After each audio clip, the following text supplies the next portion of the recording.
बाबा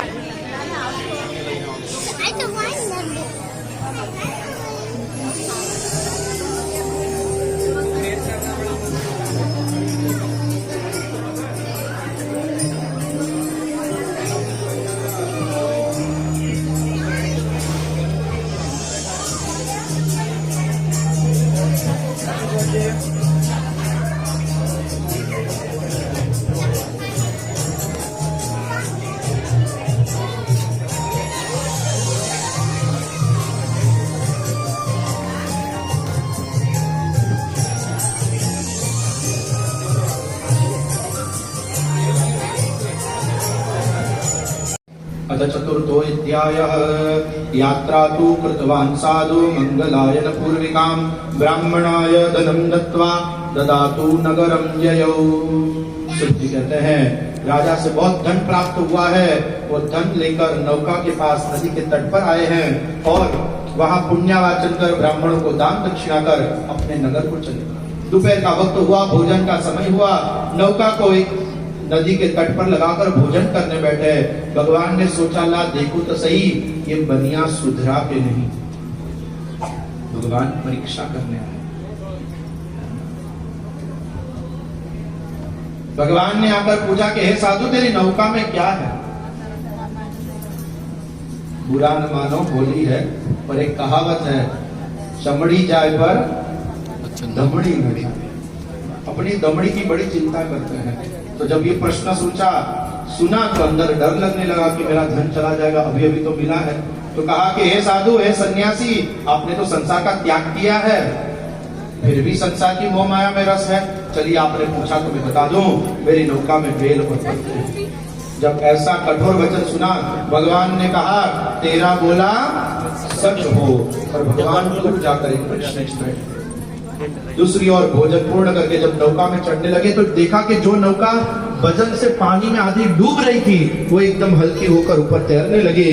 तो जाकर देखा तो सच में अंदर बेल और पत्ते थे। जहां बेल और पत्ते देखे साधु को मूर्छा आ गई, बेहोश होकर जमीन पर गिर गया। थोड़ी देर बाद होश में आया, रोते हुए विलाप करने लगा। दामाद ने कहा कि पिताजी आप रोए नहीं, हो न हो वो सन्यासी कोई चमत्कारी है, उनकी शरणों में चलते। दोनों भागते हुए गए, जाके दंडवत प्रणाम किए कि प्रभु आपको तो ब्रह्मादि देव भी जान नहीं सकते, हम तो मूढ़ पामर मनुष्य है, आपकी माया को कैसे समझेंगे? प्रभु मेरे अपराध को क्षमा करे, हमारी विनती को स्वीकार करे, हमारा धन लौटा दे, हम यही आपकी महापूजा करेंगे। भगवान तथास्तु कहकर अंतर ध्यान हुए। वहीं भगवान की महापूजा की, नौका तैयार की और नगर के लिए चले। अपने दूत को कहा कि जाओ घर पे जाकर समाचार दो कि साधु और दामाद बहुत धन कमा कर आए हैं। दूत घर पे जाए तो देखता है कि लीलावती कलावती भगवान की पूजा कर रहे हैं। दोनों ने विनम्र भाव से हाथ जोड़कर कहा कि साधु और दामाद गांव के बाहर पहुंचे हैं, आप दोनों को स्वागत के लिए बुलाया। लीलावती ने पूजा पूरी की। बेटी को कहा कि बेटा तू भी भगवान का पूजन पूर्ण कर और तेरे पिता और पति को मिलने आना। पिता और पति का नाम सुना और पूजा में मन नहीं लगा, फटाफट जैसे तैसे पूजा की। गड़बड़ गोटो ने प्रभु मोटो।